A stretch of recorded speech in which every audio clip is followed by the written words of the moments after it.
Seja bem-vindo. Irmãos amados, eu gostaria de partilhar com vocês o texto de João, capítulo 1. Peço que você abra, por favor. Eu estou vindo de uma semana quase de afonia. Fiquei muito gripado, quase que fiquei sem voz. Vou tentar dosar bastante a minha voz. E embora vocês estão tão animados, mas eu vou precisar ficar mais contido, para ver se eu consigo chegar até o fim.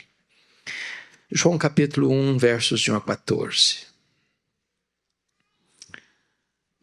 Nós vamos continuar falando deste nome que é Jesus.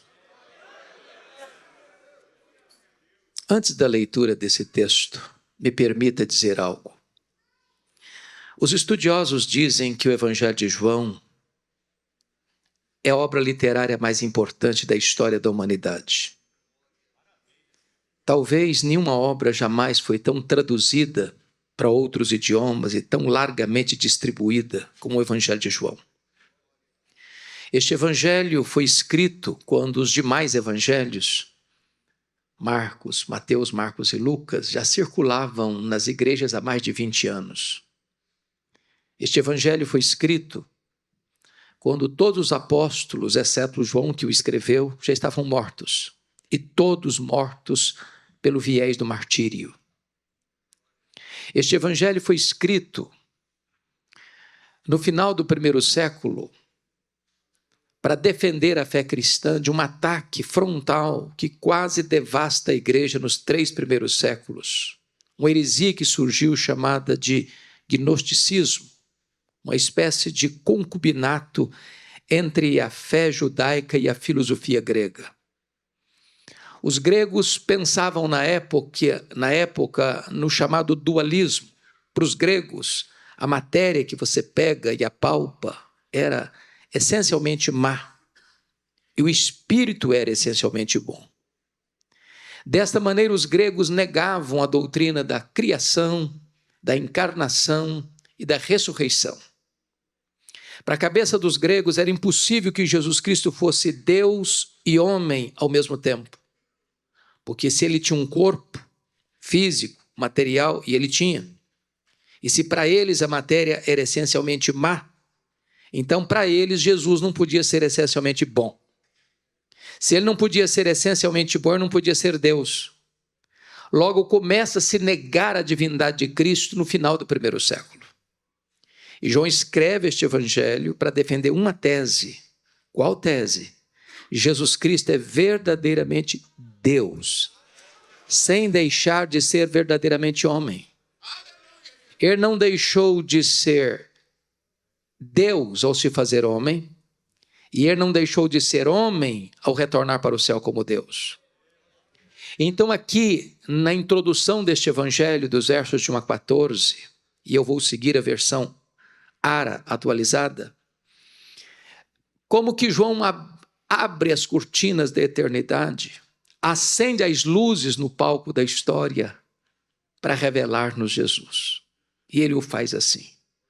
No princípio era o Verbo, e o Verbo estava com Deus, e o Verbo era Deus. Ele estava no princípio com Deus. Todas as coisas foram feitas por intermédio dele, e sem ele nada do que foi feito se fez. A vida estava nele, e a vida era a luz dos homens. A luz resplandece nas trevas, e as trevas não prevaleceram contra ela. Houve um homem enviado por Deus, cujo nome era João. Este veio como testemunha para testificar a respeito da luz, a fim de todos virem a crer por intermédio dele. Ele não era luz, mas veio para testificar da luz, a saber, a verdadeira luz que vinda ao mundo ilumina todo homem. O Verbo estava no mundo. O mundo foi feito por intermédio dele, mas o mundo não o conheceu. Veio para o que era seu e os seus não o receberam. Mas a todos quantos o receberam, deu-lhes o poder de serem feitos filhos de Deus. A saber, aos que creem no seu nome, os quais não nasceram do sangue, nem da vontade da carne, nem da vontade do homem, mas de Deus. E o Verbo se fez carne e habitou entre nós, cheio de graça e de verdade. E vimos a sua glória, glória como do unigênito do Pai. Amém.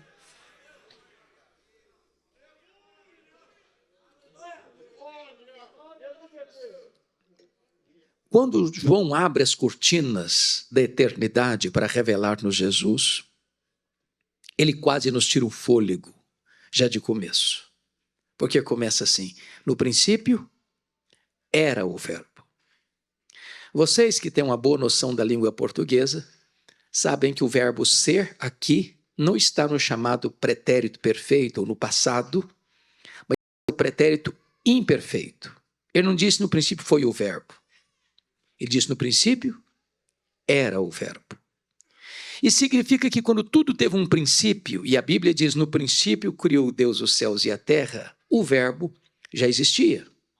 Ele precede ao início, ao princípio, à criação, à história. Se ele precede ao princípio, então ele é eterno. E eternidade é um atributo exclusivo de Deus. Então João abre o evangelho já provando a tese. Porque só Deus é eterno. E se o verbo é eterno, então ele é Deus. Mas ele diz assim, o verbo não só era, no princípio era o verbo, mas o verbo estava com Deus. Essa expressão na língua grega, prostonteon, significa ele estava face a face com Deus. Ora, se Deus é um ser pessoal, e Deus é, e se o verbo estava face a face com ele, logo o verbo não é um ser impessoal, como pensavam os gregos, mas um ser pessoal, da mesma essência, da mesma substância de Deus. Deus de Deus, luz de luz, coigual, coeterno e consubstancial com o Pai. E João fecha e diz assim no verso 1, o verbo era Deus. Não apenas um ser inferior a Deus, não um ser apenas superior aos anjos, mas um ser da mesma natureza, tendo os mesmos atributos, realizando as mesmas obras. Então, eu preciso concordar com o pensador cristão C.S. Lewis quando disse o seguinte: com respeito a Jesus, eu só posso ter 3 opções. Ou ele era um mentiroso, ou ele era um louco, ou ele era Deus. Se ele não era quem ele disse ser, seria um mentiroso. Se ele não era quem ele pensou ser, seria um louco. Mas se ele era quem ele disse ser, bom, então ele é Deus. Pois foi ele quem disse, quem me vê a mim, vê o Pai. Eu e o Pai somos um. Só nos resta fazer o que Tomé fez, curvarmos-nos aos seus pés e dizer, Senhor meu e Deus meu. Mas no verso 2 ele diz, o verbo estava no princípio com Deus. E a pergunta é, que princípio? E a resposta é, no princípio, Deus, os céus e a terra. Quando os céus e a terra foram criados, o verbo, o nosso glorioso Redentor, estava lá. Mas não estava lá passivamente. Estava lá ativamente, porque o verso 3 diz, todas as coisas foram feitas por intermédio dele. E sem ele, nada do que foi feito se fez. Isso é espantoso. Porque isso deita por terra e põe um machado da verdade na raiz de 4 tendências nos meios acadêmicos hoje, que não prevalecem à luz da verdade. Primeiro, a matéria não é eterna, como pensavam os gregos. A matéria foi criada, porque eterno só Deus o é. Do nada, ele tudo criou, chamando à existência as coisas que não existiam. Segundo, este mundo não existe por geração espontânea. A teoria da geração espontânea não está calçada com a verdade. Desculpem da expressão. Esse mundo não pariu a si mesmo. Esse mundo não deu à luz a si mesmo. Esse mundo não passou a existir por vontade própria. Este mundo foi chamado à existência pela palavra onipotente do Verbo. Todas as coisas foram feitas por intermédio dele, e sem ele nada do que foi feito se fez. Terceiro, esse mundo não é resultado de uma mega explosão cósmica. A chamada teoria do Big Bang não tem amparo na verdade. Sabem por quê? O caos não produz o cosmos. A desordem não produz a ordem. Uma explosão casual não poderia produzir o universo com leis tão precisas, com movimentos tão harmônicos. Seria mais fácil se nós jogássemos 1 bilhão de letras para as alturas e elas caíssem como uma grande enciclopédia do que acreditar que uma mega explosão produziu esse universo tão vasto, com leis tão precisas, com movimentos tão harmônicos. Eu posso até lhes garantir que é preciso ter mais fé para ser um ateu do que para ser um crente. Pensem comigo, nós estamos no planeta Terra. Por quê? Foi uma explosão casual que nos deixou aqui? Ou tem um plano perfeito? Ou tem um design perfeito? Notem que nós estamos rigorosamente onde deveríamos estar. Se nós estivéssemos mais longe do Sol, nós morreríamos congelados. Se nós estivéssemos mais perto do Sol, nós morreríamos queimados. Não foi uma explosão que nos deixou aqui, foram as mãos do nosso glorioso Redentor. Links na descrição desse vídeo. Pense comigo na Lua.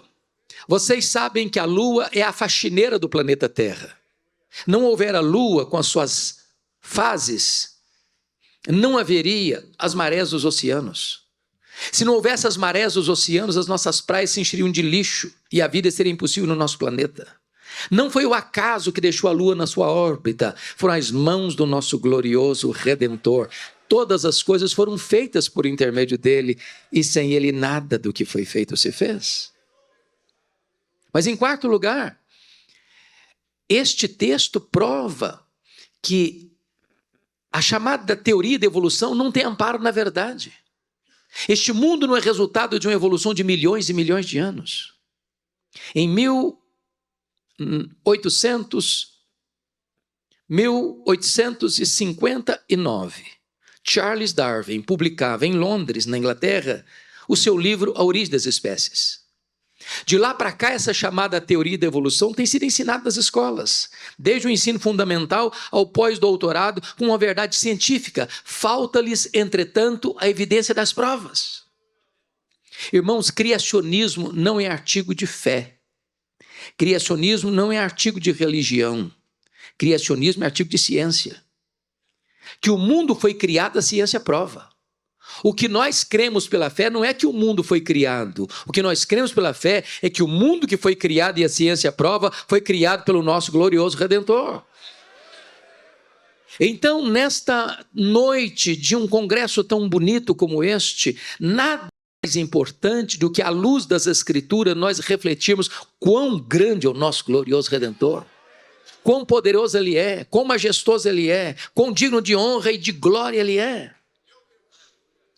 Quando o profeta Isaías estava tratando do Messias, porque a partir do 40 ele começa a tratar do Messias, da sua majestade, ele diz que este é aquele que mede as águas na concha da sua mão. Pense comigo no Pacífico, no Atlântico, no Índico, no Mediterrâneo, nos mares, nos rios, nas fontes. Vá aqui no Atlântico e tente esvaziá-lo com um baldinho. Veja quanto tempo você vai levar.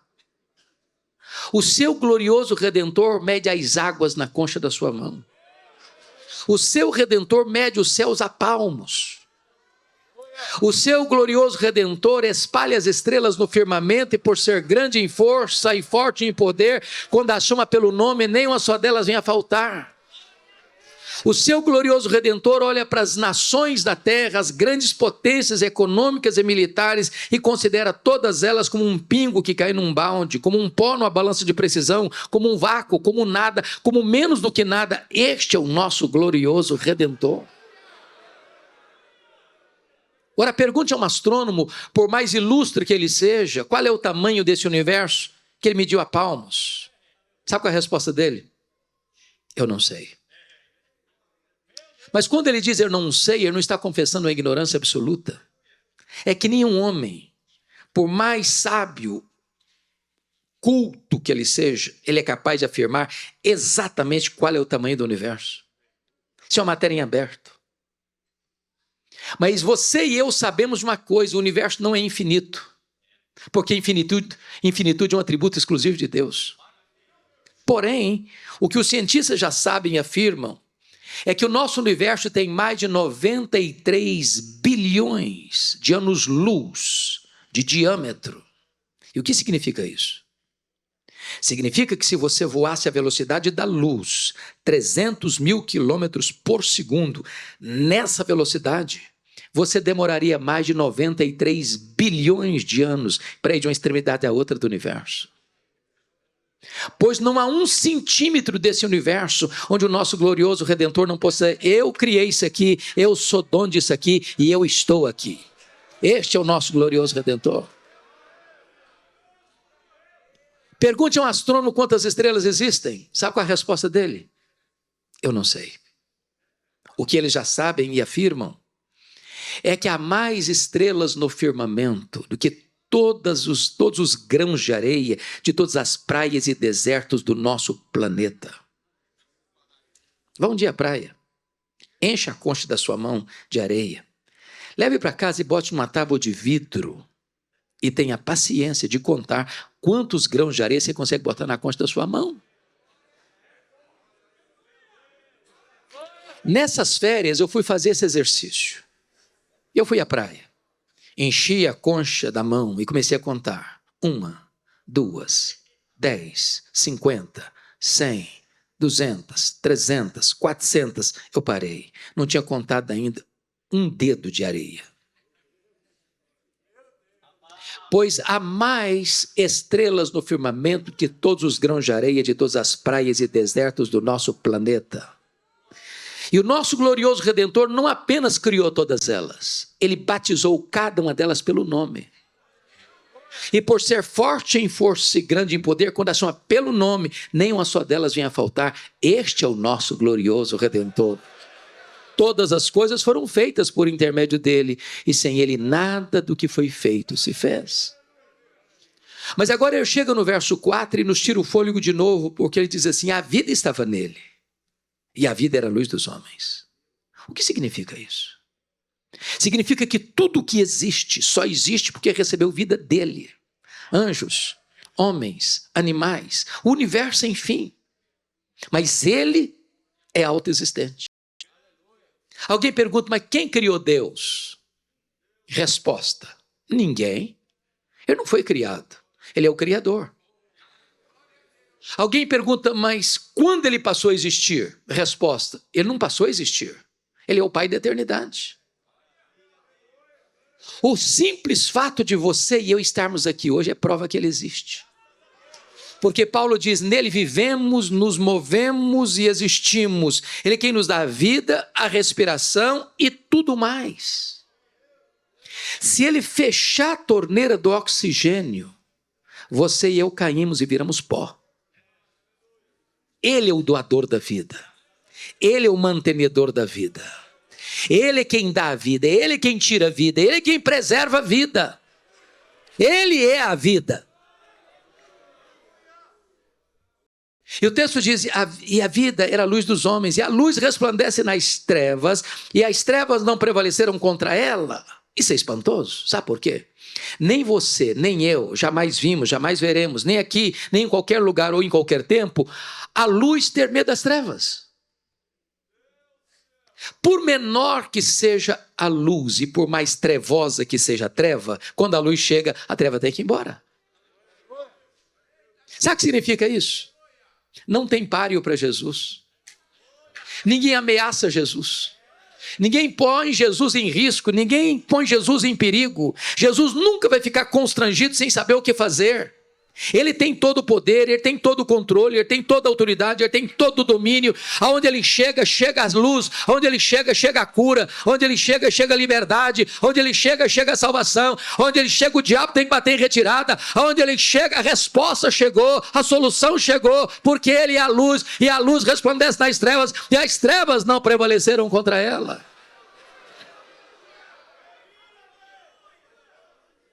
Eu disse para vocês que João escreveu este evangelho para provar uma tese. Qual tese? Jesus Cristo é verdadeiramente Deus. E ele provou essa tese até no versículo 5 de duas maneiras. Primeiro, ele é Deus porque tem os mesmos atributos de Deus. Ele é eterno, ele é pessoal, ele é divino, ele é autoexistente. Segundo, ele é Deus porque ele realiza as mesmas obras de Deus. Ele é o Criador, ele é o doador da vida e ele é o mantenedor da vida. Bom, se ele é isso mesmo e ele é, então eu preciso lhe dizer que você hoje não pode ficar neutro em relação a Jesus. Eu vou me valer daquilo que nós chamamos de algo aparentemente contraditório, de um paradoxo, para dizer o seguinte: você é escravo da sua liberdade e nesta noite você tem que tomar uma decisão em relação a Jesus. E eu vou ilustrar esse paradoxo dizendo o seguinte: você é como um cidadão dentro de uma canoa, rio abaixo, à beira de um abismo. Você está dentro da canoa. Você tem que tomar uma decisão. Você pode tomar a decisão de pular da canoa e nadar até a margem. Você pode também tomar a decisão de remar e ancorar a canoa num lugar seguro. Ou você pode tomar a decisão de fingir que não tem abismo, ficar dentro da canoa até ser esmagado pelas águas. Só uma coisa você não pode deixar de fazer: é tomar uma decisão. Talvez você argumente: bom, mas eu vim aqui hoje a convite, estou gostando de estar aqui, mas não estou tomando decisão nenhuma, não quero tomar decisão nenhuma, aliás, eu estou indeciso. Preciso lhe dizer que a indecisão é uma decisão. A indecisão é a decisão de não decidir. Porém, com respeito a Jesus, isso é impossível. Porque foi ele quem disse: quem não é por mim, é contra mim, quem comigo numa junta, espalha. É por isso que a partir agora do verso 6, e eu peço que você mantenha sua Bíblia aberta comigo no texto, para conferirmos isso. João vai nos apresentar 3 decisões em relação a Jesus. 3 decisões. A primeira delas está nos versos 6 a 9. Confira comigo. Houve um homem enviado por Deus cujo nome era João. Este veio como testemunha, a fim de testificar a respeito da luz, para que todos possam crer por intermédio dele. Ele, porém, não era luz, mas veio para testificar da luz, a saber, a verdadeira luz que, vinda ao mundo, ilumina todo homem. A primeira decisão foi a decisão de João Batista. Então vamos entender isso aqui.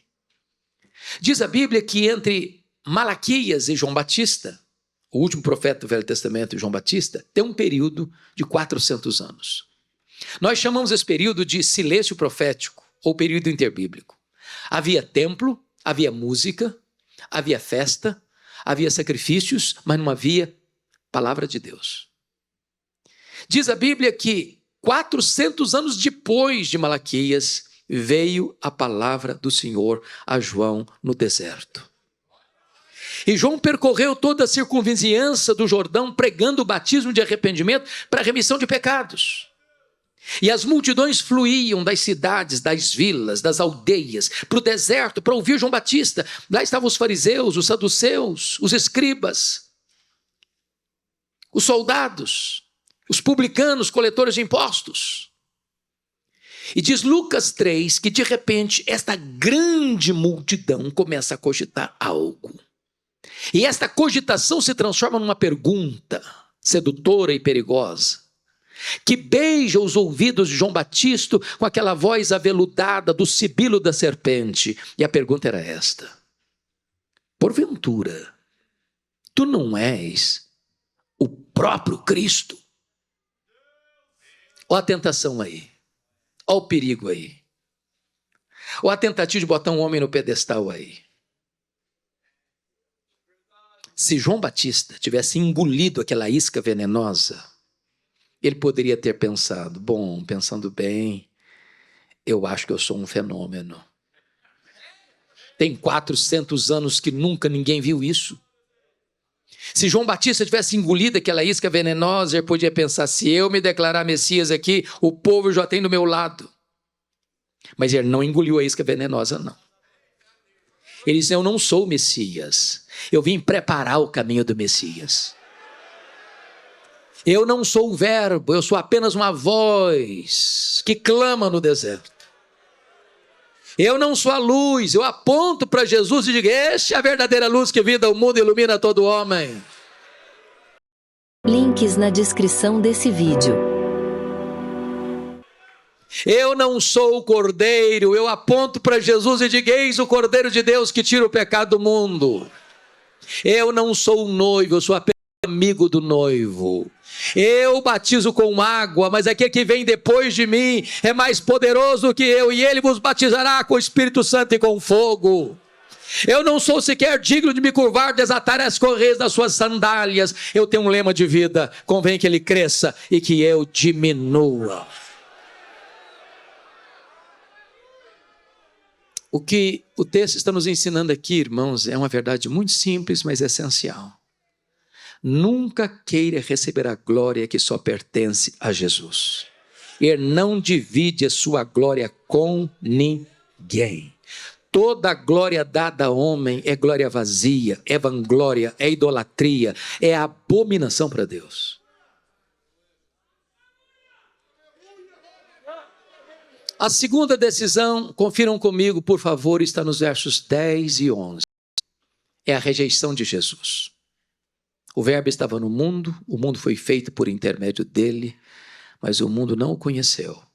Veio para o que era seu, e os seus não o receberam. Um exercíciozinho. Olhando para o texto, me responda aí. Quantas vezes aparece a palavra mundo no verso 10? Leia o texto e me responda. Quantas vezes? 3 vezes. 3 vezes. Na língua grega é a mesma palavra. Cosmos, cosmos, cosmos. Mas notem vocês que cada vez que a mesma palavra aparece num único versículo, ela tem significados diferentes. O Verbo estava no mundo. Que mundo? Mundo geográfico. O mundo foi feito por intermédio dele. Que mundo? Mundo material. O mundo não conheceu. Que mundo? Mundo das pessoas. Então, ao ler a sua Bíblia, preste muita atenção, porque às vezes uma mesma palavra, num mesmo versículo sendo repetida, ela pode ter significado diferente, dependendo do contexto. Então, no verso 11, ele vai definir isso. Veio para o que era seu, e os seus não o receberam. Quem são os seus aí? Os judeus, o povo de Israel. Mas por que o povo de Israel não o recebeu? Por falta de luz? Não, por falta de olhos. Por falta de evidências? Não, por falta de fé. Porque todo o Velho Testamento foi uma espécie de preparação para a vinda de Jesus ao mundo. Ele é a semente da mulher. Ele é o cordeiro da Páscoa. Ele foi representado por aquela coluna de nuvem e por aquela coluna de fogo. Ele foi representado pelo maná que caiu do céu e pela água que brotou da rocha. Ele foi representado pelo tabernáculo e pela arca da aliança. Ele foi representado por aquilo que estava dentro da arca, as tábuas da lei, o vaso com maná e a vara seca de Arão que floresceu.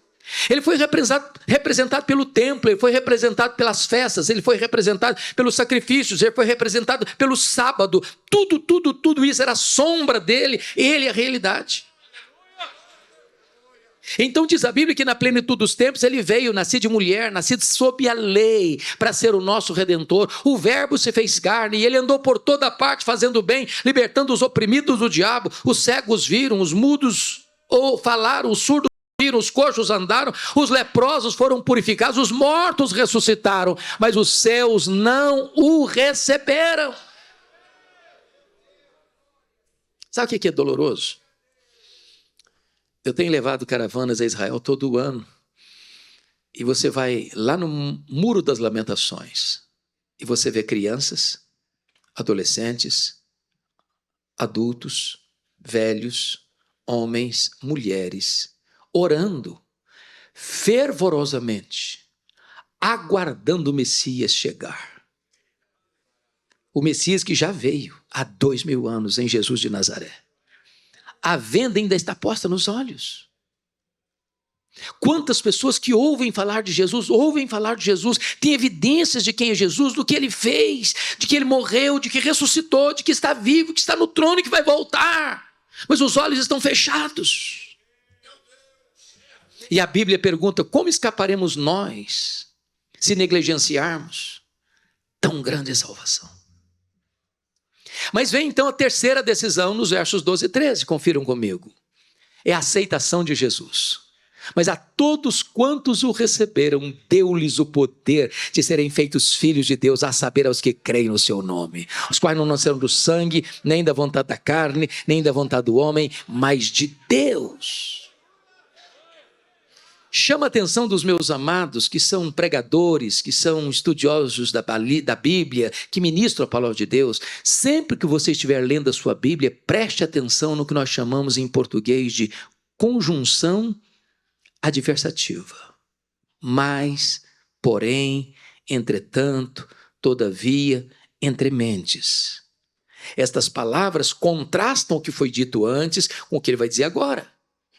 Em virtude da rejeição de Israel, está escrito aqui, mas a todos quantos o receberam, deu-lhes o poder de serem feitos filhos de Deus. A pergunta é todos quantos ou todos quem? E a resposta é todos judeus, todos gentios, todos homens, todos mulheres, todos crianças, todos adolescentes, todos jovens, todos adultos, todos velhos, todos ricos, todos pobres, todos doutores, todos analfabetos, todos cristãos, todos não cristãos, todos religiosos, todos não religiosos, todos brancos, todos amarelos, todos pardos, todos negros, não importa onde você vem, não importa para onde você vai, se você receber a Jesus, você recebe o poder de ser feito filho de Deus. Portanto, ser filho de Deus não é coisa natural. Ninguém é filho de Deus porque nasce numa família cristã, ou porque frequenta uma igreja cristã, ou porque mora num país chamado cristão. Há um ditado popular muito conhecido aqui: filho de peixe, peixinho é. Mas não é verdade que filho de crente, crentinho é. Para ser filho de Deus, tem que nascer de novo. Tem que nascer de cima. Tem que nascer da água e do Espírito. Tem que ser nova criatura. Tem que ter um novo coração. Tem que ter uma nova mente. Tem que ter uma nova vida. Tem que ter uma nova família. Tem que ter uma nova pátria. Tem que ter uma nova herança. Mas João, cuidadosamente, não querendo que ninguém fique confuso acerca do que significa ser filho de Deus, ele explica no verso 13. Confira comigo. Primeiro, os quais não nasceram do sangue. O que significa isso? Significa que ser filho de Deus não é algo hereditário. Alguém pergunta assim: você é filho de Deus? Mas é claro, meu pai é o pastor da igreja. A minha mãe até dirige um círculo de oração na igreja. Ok, ser filho de pastor deve ser coisa boa. Eu não sou, mas deve ser coisa boa. Ter uma mãe de oração, com certeza, é uma coisa maravilhosa, mas isso não faz ninguém filho de Deus, não. Ser filho de Deus, mas é claro, eu sou assembleiano desde o berço. Ok, ser assembleiano desde o berço é uma bênção, mas isso não faz você filho de Deus, não. Ser filho de Deus, mas claro, eu sou presbiteriano. Ser presbiteriano pode ser bênção para você, mas não faz você filho de Deus, não. Para ser filho de Deus, tem que nascer de cima, do alto, da água e do Espírito. Segundo, os quais nasceram do sangue, nem da vontade da carne. O que significa isso? Nenhum de nós pode se autoproclamar filho de Deus. Nós não temos essa competência, nós não temos esse poder. A salvação não está na sua mão, não está na minha mão, não está na mão do pastor, não está na mão da igreja, não está na mão do concílio eclesiástico. A salvação está na mão de Deus. É Deus quem nos dá o poder de sermos feitos seus filhos. E a condição que ele exige é única e insubstituível: a todos quantos o receberam, a todos quantos receberam a Jesus e creram nele como seu salvador pessoal, como Senhor da sua vida, a esses e só a esse, a todos esses é dado o poder de serem feitos filhos de Deus. Então deixa eu criar aqui um cenário para você entender melhor. Vamos imaginar que chega um feriado. Para quem mora aqui na região metropolitana da Grande São Paulo, quer dar uma saidinha, quer dar uma descansada, quer dar uma arejada na cabeça, quer ir para um lugar de montanha. Imagine que você vai para esse lugar. Um lugar bonito, as árvores frondosas, com as suas cabeleiras esvoaçando pelo vento, a relva verde, farfalhante, aquele regato de águas tranquilas rasgando a grama verde, passaredo a cantar, as borboletas enchendo o espaço de cores, as flores mimosas exalando aquele doce e inebriante perfume, aquela brisa gostosa tocando em seu rosto. E você diz assim, oh, que coisa linda. Você quer saber de uma coisa? A partir de hoje eu me faço filho de Deus. Bonito, não? Mas impossível. Impossível. Esse poder não está na sua mão, nem na minha mão. Só Deus pode nos fazer seus filhos. Só Deus pode nos dar esse privilégio. A salvação pertence ao Senhor. Mas em terceiro lugar, os quais não nasceram do sangue, nem da vontade da carne, nem da vontade do homem. Sabe o que significa esse terceiro ponto? Nenhum ser humano tem competência para dizer para você, seja filho de Deus. Nem os patriarcas, nem os profetas, nem os apóstolos, nem os pais da igreja, nem os reformadores, nem os avivalistas, nem o pastor, nem o missionário, nem o bispo, nem o papa, nem Maria, nem Pedro, nem Paulo, nem ninguém, nem a igreja, nem um concílio eclesiástico pode dizer, seja filho de Deus. Só o próprio Deus tem esse poder. Só o próprio Deus pode lhe oferecer esse presente. A quem ele oferece esse presente? A todos quantos o receberam, deu-lhes o poder de serem feitos filhos de Deus. A salvação é obra de Deus para que toda a glória seja dada a Deus. E é por isso que João conclui no verso 14. O verso 14, segundo um irmão muito querido do passado chamado Atanásio, que defendeu a divindade de Cristo no primeiro concílio geral da igreja em 325 em Nicéia, escreveu um livro, pastor J. Marques, que está em português. Encarnação, de Atanásio, século IV depois de Cristo. E ele diz que a encarnação é o maior mistério do cristianismo. E é mesmo, se não vejamos. O que está escrito aí? No princípio, era o verbo, mas agora o verbo se fez carne. E o verbo se fez carne. Vamos entender isso aqui então. Que verbo que se fez carne? Que verbo? Links na descrição desse vídeo. O verbo eterno, pessoal, divino, autoexistente.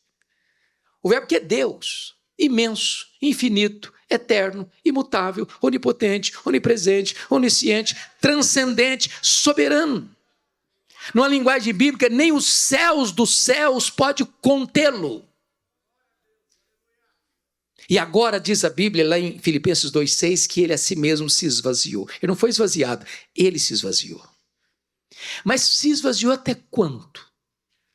Ele foi se esvaziando, e se esvaziando, e se esvaziando, a ponto de se transformar um zigoto, um embrião, um feto, um bebê, que nasceu de uma virgem, foi enfaixado em panos, deitado numa manjedoura. Aquele bebê era o rei da glória, o criador do universo. Vulnerável. Vulnerável.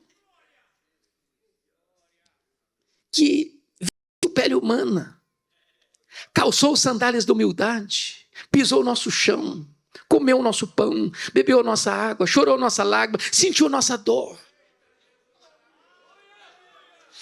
Ele não veio para ficar longe de nós, não, ele veio para estar entre nós. Ele não sentiu nojo de nós, não, ele veio para nos abraçar, para nos acolher, para nos receber. Por isso ele não veio cheio de justiça e juízo, ele veio cheio de graça e verdade. Sabe o que a Bíblia diz? A Bíblia diz que o melhor de nós são as nossas justiças. E sabe o que significa as nossas justiças para ele? O melhor de nós? Trapos de imundícia. Me desculpe de explicar isso, é até constrangedor. Sabe o que significa a palavra trapo de imundícia? É o absorvente feminino que ela usa e depois de usar, joga num saquinho de lixo e joga fora. Isso é o melhor de nós.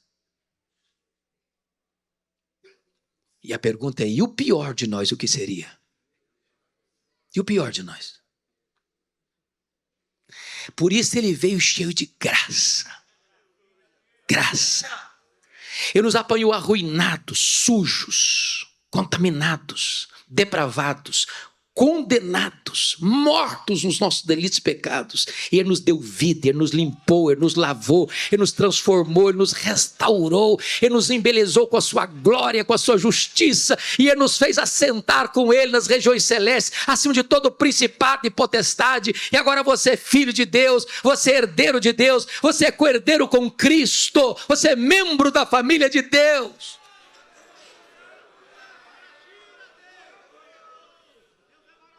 E João conclui assim: vimos a sua glória, glória como do unigênito do Pai. Vamos entender isso aqui um pouquinho melhor. Glória não é um atributo de Deus. Como é a santidade, a justiça, a misericórdia. Glória é um conceito teológico que engloba a manifestação plena de Deus em todos os seus atributos.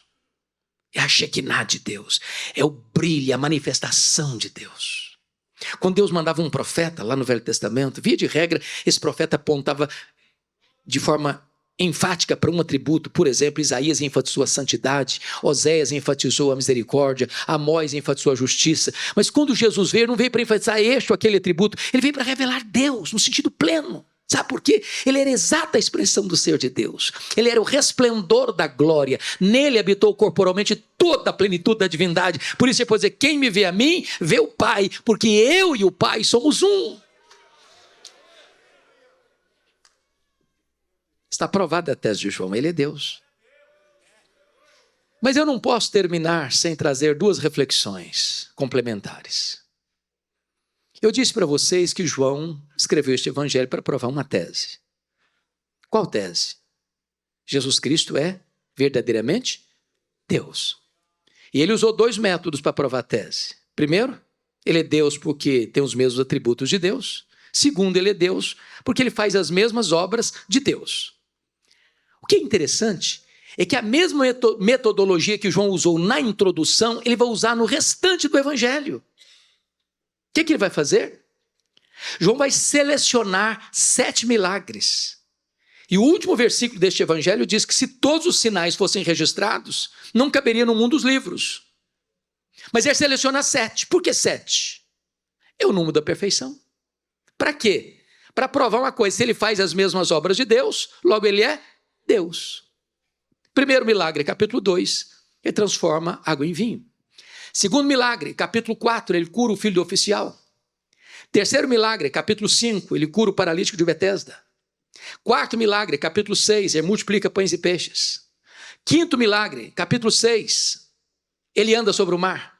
Sexto milagre, capítulo 9, ele cura o cego de nascença. Sétimo milagre, capítulo 11, ele ressuscita Lázaro. Se ele faz as obras de Deus, logo ele é Deus. Está provada a tese de João. Mas João vai dizer que ele é Deus porque tem os mesmos atributos. O que João vai fazer? Ele vai pegar uma declaração de Jesus que está lá em João 8,58. Antes que Abraão existisse, eu sou. E eu sou é o grande nome de Deus revelado a Moisés no Sinai. É o nome Javé ou Iavé. Se você lê numa tradução Javé e na outra versão você lê Iavé, não fique triste, porque no hebraico a letra J e a letra I é a mesma letra. Daí vem a palavra Jeová. A palavra Jeová é a composição das consoantes de Javé com as vogais de Adonai. Você junta as duas e forma a palavra Jeová, pois Jesus é o Jeová do Velho Testamento. E o que João vai fazer? João vai selecionar 7 declarações de Jesus, eu sou. Para quê? Para provar uma coisa: se ele tem os mesmos atributos de Deus, logo ele é Deus. Primeira declaração de Jesus, João 6,35. Eu sou o pão da vida. Segunda declaração, João 8,12. Eu sou a luz do mundo. Terceira declaração, João 10,9. Eu sou a porta. Quarta declaração, João 10,11. Eu sou o bom pastor. Quinta declaração, João 11, 25, eu sou a ressurreição e a vida. Sexta declaração, João 14, 6, eu sou o caminho e a verdade e a vida. Sétima declaração, João 15, 1, eu sou a videira verdadeira. Se ele tem os mesmos atributos de Deus, logo ele é Deus. Está provada a tese de João.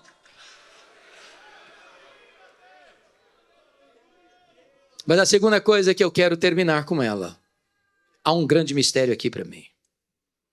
Dessas 7 declarações, uma delas Jesus compartilha com a igreja. Uma delas. Por exemplo, ele disse em João 8,12, eu sou a luz do mundo. E ele disse em Mateus 5,14, vós sois a luz do mundo. Notem vocês que Jesus nunca disse para a igreja assim, vós sois o pão da vida. Quem é se alimentar de vós nunca mais terá fome. Ele nunca disse isso para a igreja. Jesus nunca disse assim para a igreja, vós sois a porta, quem entrar por vós será salvo, entrará e sairá e achará pastagem. Ele nunca disse isso para a igreja. Jesus nunca disse assim para a igreja, vós sois o bom pastor que deu a vida pelas ovelhas. Ele nunca disse isso para a igreja. Jesus nunca disse assim para a igreja, vós sois a ressurreição e a vida, e quem crer em vós nunca mais morrerá eternamente. Ele nunca disse isso para a igreja. Jesus nunca disse assim para a igreja, vós sois o caminho e a verdade e a vida, e ninguém vem ao Pai senão por vós. Ele nunca disse isso para a igreja. Jesus nunca disse assim para a igreja, vós sois a videira verdadeira. Ele nunca disse isso para a igreja, mas ele disse, eu sou a luz do mundo. E Jesus, vós sois a luz do mundo. Como entender esse mistério? Para explicar esse mistério, me permitam, por favor, 2 perguntas. Primeira delas, o sol brilha? Sim, o sol brilha. Por que o sol brilha? Porque o sol tem luz própria. Sabe por que Jesus brilha? Porque ele é o sol da justiça. Ele é a verdadeira luz que vinda ao mundo ilumina todo homem. Segunda pergunta, a lua brilha? E a resposta é, sim, a lua brilha. Porém, a lua não tem luz própria. A lua só brilha na medida em que ela reflete a luz do sol. Então entendamos uma coisa. A igreja não é luz do mundo na mesma medida que Jesus é luz do mundo. A igreja não tem luz própria. A igreja só é luz do mundo na medida em que ela reflete a luz de Cristo, o sol da justiça. Então sabe qual é o papel dos homens, das mulheres, desta linda congregação? É sairmos pelas ruas, pelas praças, pelos becos, pelas avenidas, pelas escolas, pelas universidades, pelos hospitais, pelo comércio, pela indústria, pelos escritórios, por todo canto, por todo lado, levando essa luz e deixando essa luz brilhar. Porque só essa luz, vinda ao mundo, ilumina a todo homem. Portanto, a Jesus, o nosso glorioso Redentor, a honra, a glória, o louvor, agora e pelos séculos eternos. Amém.